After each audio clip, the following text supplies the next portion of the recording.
Hello बच्चों, कैसे हैं आप? प्री बोर्ड्स आ रहे हैं, डर लग रहा है बहुत सारा। कुछ बच्चों का कोर्स कंप्लीट नहीं हुआ है, तो डरने की ज़रूरत नहीं है। आपको प्री बोर्ड्स देने हैं। एक तो पहली चीज़ ये क्लियर है कि आपको प्री बोर्ड्स देने हैं। प्री बोर्ड्स देने से आपको फ़ायदा क्या होगा? पहली चीज़ तो आपको टाइम मैनेजमेंट पता लगेगा। आप खुद का सेल्फ असेसमेंट कर पाएंगे कि क्या आप 3 घंटे में अपना पेपर पूरा अटेम्प्ट कर पा रहे हैं, आपको कहाँ कहाँ पर ज़्यादा प्रॉब्लम आ रही है।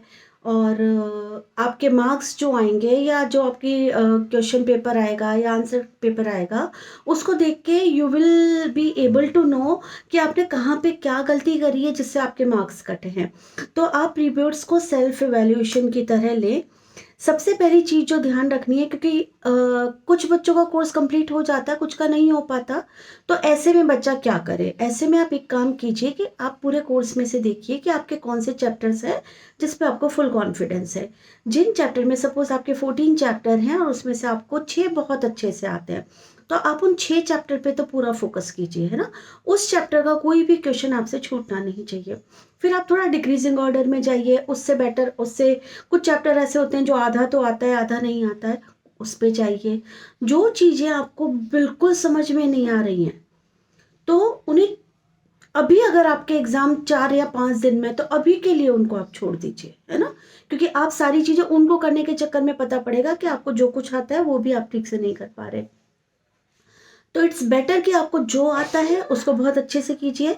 किन किन चीज़ों का आपको ध्यान रखना है? सबसे पहले टाइम मैनेजमेंट का। सेकंड, आपको एमसीक्यूज बहुत सोच समझ कर टाइम करने। देखिए एमसीक्यू में क्या होता है, एमसीक्यू आपको 100% मार्क्स लेने से रोकता है। गलती से आपका एक एमसीक्यू गलत हो गया, मीन्स आपका 99 पे आ गए।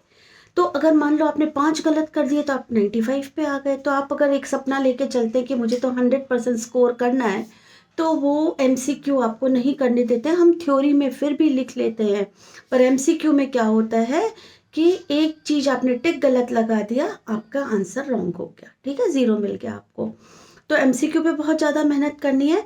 और दूसरी चीज़ कि जो क्वेश्चन हर सब्जेक्ट में क्या होता है, टीचर्स ने आपको बताया भी होगा, हर सब्जेक्ट में कुछ क्वेश्चंस फिक्स हैं कि ये तो आएंगे ही आएंगे। जैसे मैं 1 या 2 एग्जाम्पल आपको देती हूँ। अगर हम केमिस्ट्री लेते हैं, तो सेकंड चैप्टर एसिड और बेस में से क्लोर अल्कलाई रिएक्शन जो है हमारी, वो फिक्स है कि उसमें से क्वेश्चन आएगा। मतलब मानो चाहे मत, आप पेपर चेक कर लो सारे, उसमें से क्वेश्चन आएगा।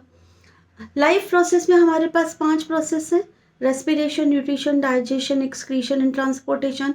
इट इज फॉर श्योर कि इन पांचों में से एक 5 मार्क का क्वेश्चन आएगा। आप उस पार्ट को बहुत अच्छे से कीजिए। ऐसे बहुत सारे एग्जाम्पल्स हैं जो कि फिक्स क्वेश्चंस होते हैं। एक लास्ट एग्जाम्पल आपको देती हूँ कि आपको पता है, जैसे रिप्रोडक्शन चैप्टर है हमारा, उसमें हमारे 3 पार्ट है, 4 पार्ट में हम उसको बांटते हैं: sexual reproduction, then female reproductive organ, male reproductive organ, and last one is cross section of flower.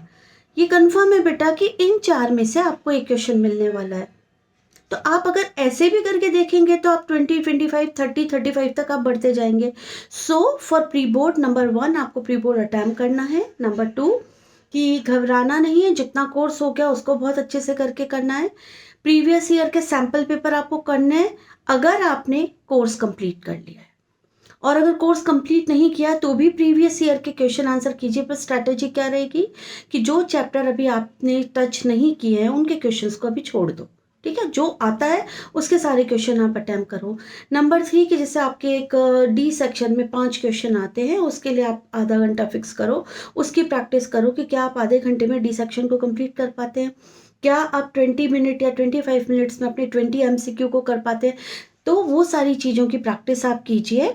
और जो फिक्स क्वेश्चन हैं, जो इम्पोर्टेंट आपके टीचर्स ने बता रखे हैं, आपके टीचर्स जब पढ़ाते हैं ना तो आपको बताते हैं कि बेटा देखो ये गलती मत करना, इसमें ये लिखना बहुत ज़रूरी होता है, इसको ऐसे अंडरलाइन करना, ये डायग्राम तो देखो आएगा ही आएगा।